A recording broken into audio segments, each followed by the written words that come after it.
અમરેલીની કાયાપલટના સંકલ્પ સાથે નગરપાલિકા દ્વારા શહેરી વિકાસ વર્ષ 2025ની ભવ્ય ઉજવણી કરવામાં આવી હતી। આ 7 દિવસીય આયોજનમાં શહેરના વિકાસની નવી દિશા નક્કી કરવામાં આવી છે।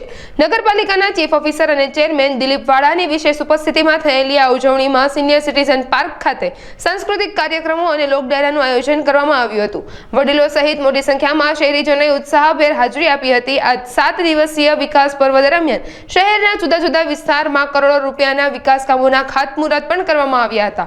સૌથી મોટી વાત તો એ છે કે નગરપાલિકાએ છેલ્લા 5 વર્ષમાં 187 કરોડની માતબર ગ્રાન્ટ ફાળવવામાં આવી છે। આ વિશાળ ગ્રાન્ટને કારણે અમરેલી શહેરની કાયાપલટ થઈ શકી છે અને અનેક પ્રોજેક્ટો સમયસર પૂર્ણ થયા છે। નગરપાલિકાએ આગામી સમયમાં પણ શહેરીજનોને વધુ સુવિધાઓ આપવાની અને વિકાસ યાત્રાને નક્કર આયોજન સાથે આગળ વધારવાની પ્રતિબદ્ધતા વ્યક્ત કરી છે। આ ભવ્ય ઉજવણી અમરેલીના સર્વાંગી વિકાસ માટેના સંકલ્પને વધુ મજબૂત બનાવે છે। ગુજરાત શહેરી વિકાસ વર્ષ 2025 ઉજવી રહ્યું છે, જેના ઉપલક્ષમાં વિકાસ સપ્તાહ આપણે 7 થી 15 ઓક્ટોબર ઉજવી રહ્યા છે। એમાં આજે 12 અને 13 ઓક્ટોબર આ 2 દિવસ માટે શહેરી વિકાસને અલગ અલગ જે યોજનાઓ છે એના વિશે એના ખાતમુહૂર્તના કામો હતા।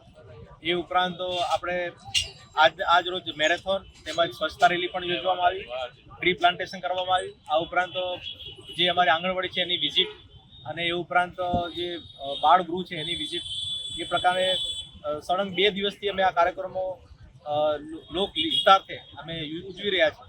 અને આજે જે સમાપન છે એમાં સાંસ્કૃતિક કાર્યક્રમ આપણે રાખવામાં આવે છે અને ખાસ કરીને અમરેલી નગરપાલિકા જે વિકાસ ગાથા છે એના જે ફિલ્મ બનાવી છે એનું પણ આજે આપણે ઉદ્ઘાટન કર્યું છે।